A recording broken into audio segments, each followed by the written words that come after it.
Bonjour à tous. Je vous retrouve après mes vacances pour cette nouvelle vidéo. Au moment où je la tourne, les vacances ne sont pas encore terminées. Je profite encore de ce temps pour moi, pour les personnes et les êtres que j'aime, pour me ressourcer, pour assimiler toutes les transformations qui ont lieu, parce qu'il y a beaucoup de transformations qui se jouent en ce moment. Et je ne suis pas seule, encore une fois, sur cette vidéo. Je suis accompagnée cette fois de mon chat. J'espère que vous m'entendrez bien, parce que vous l'entendez certainement autour, il y a pas mal de bruit. Comme à chaque fois qu'il fait beau, l'être humain aime bien sortir les tondeuses, débroussailleuses et autres outils. Et d'ailleurs, ça va faire la transition pour le sujet de cette vidéo. Ça fait longtemps que j'ai envie d'aborder des sujets, on va dire, un peu plus sociétaux d'un point de vue spirituel. Et le sujet que j'ai envie d'aborder avec vous aujourd'hui, c'est celui de l'écologie. Si on écoute les discours spirituels à propos de ce qui se passe sur Terre actuellement, et quand je parle de ce qui se passe sur Terre actuellement, je parle bien sûr de la manière dont on traite la Terre, de la manière dont on traite le vivant, qui conduit aujourd'hui à ce que certains appellent une 6e extinction de masse. Et dans les discours spirituels, on peut entendre parfois que ce qui se passe est normal, que ça fait partie du processus d'évolution, que ça fait partie d'un processus de renouveau, cette destruction de la Terre et du vivant, et qu'il n'y a pas forcément à s'en inquiéter. Qu'une fois que chacun aura fait le travail sur soi, tout ira pour le mieux. Et si on écoute un autre point de vue, le point de vue, on va dire, peut-être plus matériel, il y a parfois, même assez souvent chez les personnes que je rencontre, une angoisse, un affolement à voir ce qu'on a fait de la Terre, à voir la manière dont on l'exploite, à voir la manière dont on traite les animaux sur cette Terre, à voir la manière dont on traite la Terre elle-même. Et il y a une sorte de révolte face à ces constats-là. Et un appel profond à changer nos sociétés. J'aimerais vous proposer un point de vue intermédiaire. Si on se place d'un point de vue énergétique, d'un point de vue de conscience, il y a ce qu'on appelle les lois universelles, ou ce que j'aime appeler les lois de la vie. Et parmi ces lois, il y a celles qui indiquent que rien de ce qui se passe dans la matière n'est fait contre la volonté du divin. Rien de ce qui se passe dans la matière ne peut être fait contre la volonté de la conscience qui s'est incarnée. Donc ici, il y a une subtilité à avoir. Bien évidemment, ce consentement à ce qui se passe ne se passe pas du point de vue du personnage, mais il se passe du point de vue de l'étincelle, du point de vue du divin, du point de vue de l'âme supérieure.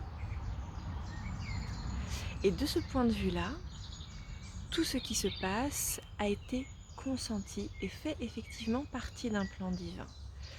Et la Terre elle-même est une conscience incarnée. Son corps, c'est la Terre. Cette conscience, on l'appelle Gaïa ou Terre-Mère. Et bien évidemment qu'elle a donné son accord à ce qui se passe aujourd'hui. Pour autant, ce n'est pas parce qu'elle a donné son accord que nous devons attendre les bras croisés que cela change. Ce n'est pas pour cela que nous devons accepter l'inacceptable. Ce qui se passe est là pour permettre une ouverture de conscience, est là pour permettre la transmission d'un enseignement. Le but de ce qui se passe est que nous tirions des leçons de notre manière d'appréhender la vie sur Terre. Cela nous permet aussi de sortir de l'intérêt personnel, sortir de l'avidité, de la peur du manque, pour venir se reconnecter profondément à la vie et à la terre. Donc ce n'est pas parce qu'il y a eu un consentement qui a été donné que les choses doivent continuer telles qu'elles sont. À un moment, il est nécessaire de faire ce travail de conscience, tant d'un point de vue individuel que collectif. Et c'est là que l'écologie peut trouver sa place, à mon sens, dans la spiritualité ou dans la vie tout simplement, parce que ça peut nous permettre, si elle est faite avec conscience, toujours sous cette égide-là, sous l'égide de la conscience, elle peut nous permettre de réapprendre à respecter et à aimer la Terre. Elle peut nous permettre de créer une vie en harmonie avec la Terre et de sortir de cette vie construite contre la Terre, de cette vie construite sur l'exploitation de la Terre et du vivant, sur l'exploitation des animaux, sur l'exploitation de nos frères, parce que ce sont nos frères, ce sont des âmes incarnées de la même manière. Donc l'écologie peut trouver sa place, à condition d'être faite sous l'égide de la conscience.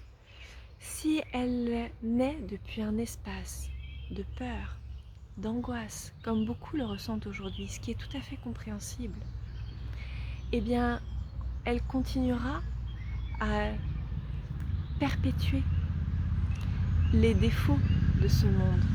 Elle continuera à perpétuer l'ego, le personnage, tout simplement.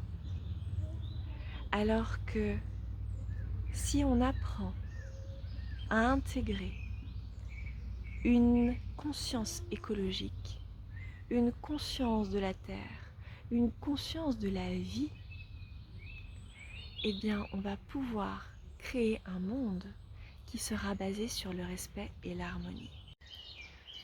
Personnellement, je ne peux pas concevoir une spiritualité qui se désintéresserait de ce qui se passe aujourd'hui sur Terre, de ce qui se passe aujourd'hui sur Gaïa, qui se désintéresserait de ces questions de changement climatique, de consommation, du vivant, de la terre, de l'exploitation.